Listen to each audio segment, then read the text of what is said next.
My name is Josh Dzielak. I'm a software engineer, developer advocate, and also a developer advocate. I advocate for developer advocates. I've worked in DevRel at Algolia, at Keen.io, at Developer Mode, and today I'm the co-founder and CTO of a company called Orbit, where we're building tools to help people like you, do developer relations and work on developer adoption. My fun fact is that I use virtual backgrounds for Zoom, and I'm always on brand. So the Orbit model is a tool for building enthusiastic communities. And I started building it a few years ago to help my DevRel team design the programs we were working on. And since then, I've been refining it since then with the help of others. And the model has been my attempt to synthesize so much of the incredible knowledge and wisdom and prior art that comes from the DevRel community into something that I could build process and tooling around. The Orbit model is open source. It has a GitHub repository that I'll share with you at the end of the talk. And I really encourage you to check it out and contribute your own ideas and experience. This is really meant to be something that we can all use and something that we can build together. So to understand why we need Orbit, we need to look at the models that have come before that have tried to help us understand the relationships we have with our customers. And one such model, is, of course, the funnel, which has been mentioned a few times today. Common theme. Elias St. Elmo Lewis, an advertising executive, created the funnel back in 1898. His funnel was very simple. It had 4 steps: awareness, interest, decision, and action. And in 2020, that means the funnel will be 122 years old, or about 3 times as old as the World Wide Web. And it's a testament, though, to the power of the funnel as an idea that it's still the de facto way to think about marketing and sales. But traditional marketing and sales are no longer the only ways that companies create demand and fulfill demand for their products and services.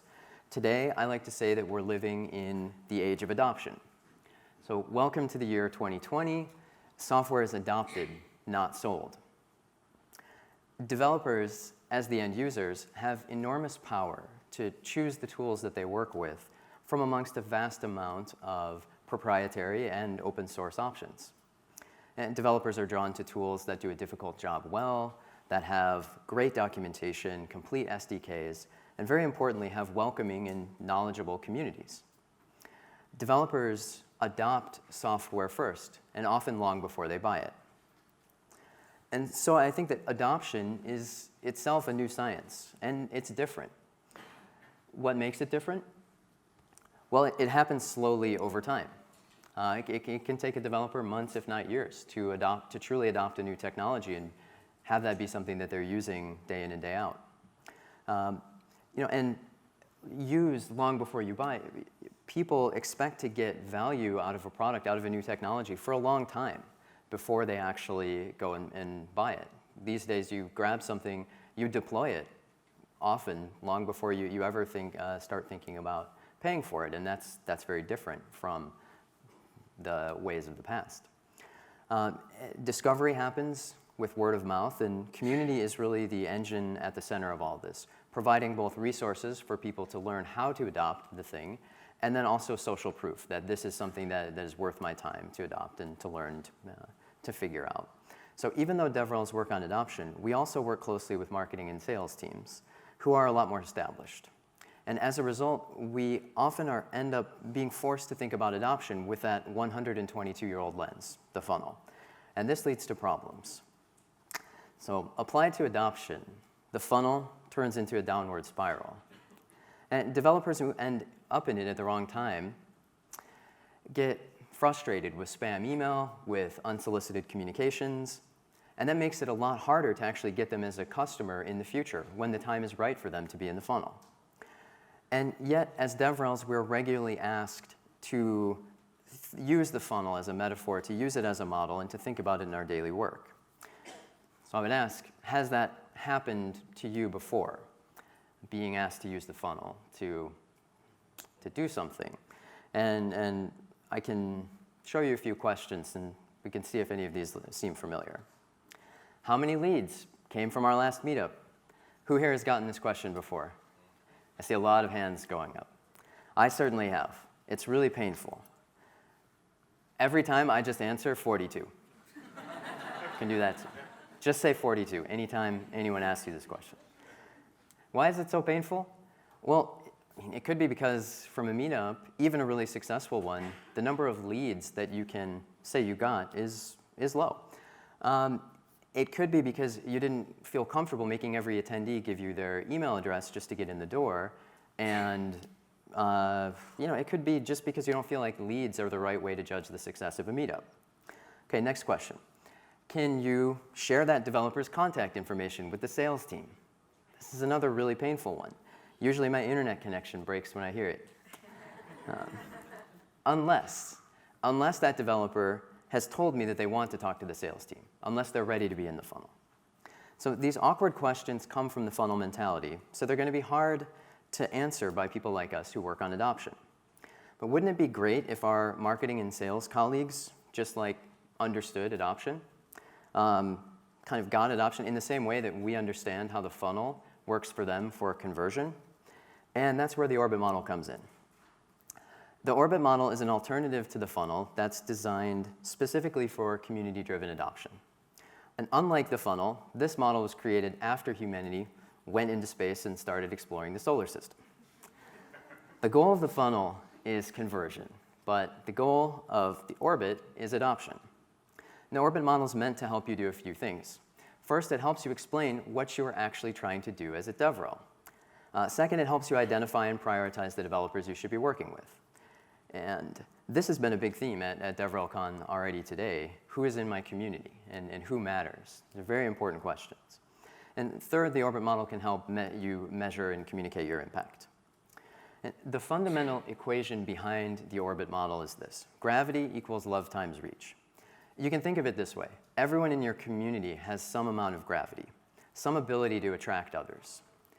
And the gravity that that person has is a product of two things: love and reach.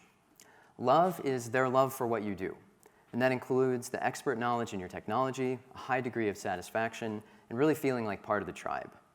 Reach is a measure of how well they can help spread the love. Developers with a lot of reach tend to be well-connected, respected by their peers, and have a passion for sharing and teaching. And love, reach, and gravity are important because they can help you segment your community into different levels. And in the orbit model, we call these orbit levels. And having orbit levels helps you give the right opportunity to the right person at the right time. The first level is called Orbit 1. Orbit 1 is reserved for our inner circle, our ambassadors. Other people call these folks champions or VIPs or MVPs.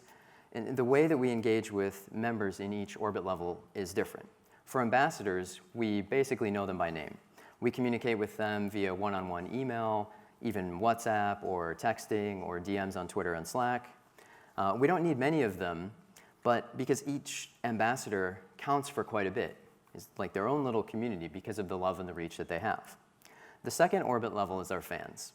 These folks are passionate about our technology. They can easily explain what it does and how to use it, and are connected to some kind of work community or local community. They might not have the love or the reach of the ambassadors, but with your help, they might someday. In the orbit model, we call it a promotion when a community member goes from one level to another. Now, the third level is our users. These are folks who have some kind of working integration, some kind of sustained activity. Most customers fall into this level, and there can be thousands of them. And to help us drive adoption for our community, we need to find the ones we can promote to fans and learn how to motivate them. The fourth and final orbit level is our observers. These are folks who have read our blog posts, watched our talks, kicked the tires with one of our sample apps, or just followed us on Twitter. Relative to the other levels, there are a lot of observers, but at some point in the future, many of these observers might need our technology for something. So it's important that we stay top of mind for them. So before I wrap up, here's a quick summary of what we've covered so far. Software is adopted, not sold, in the year 2020. If you work in DevRel, you work on adoption, and adoption requires a different way of thinking. As the funnel is to conversion, the orbit is to adoption. And lastly, the orbit model is incrementally adoptable, meaning that you can start using it today for parts of your community. Doesn't have to be the whole thing. We recommend that you start with Orbit 1. Identify your developers with the highest gravity and make a plan for extending their love and reach even further. For more information about the Orbit model or to learn how to contribute, you can check out the GitHub repository at github.com/orbit-love/orbit-model. There's not a ton there yet, but watch that space for the next few months, and I promise there's a lot more coming. And as I said before, the model is open source. It's meant to be contributed to, challenged, and improved by all of us into something that can truly be useful for our community as we work on developer adoption. If you have any questions, just come up and ask me or ping me on Twitter @Jello. Thank you very much.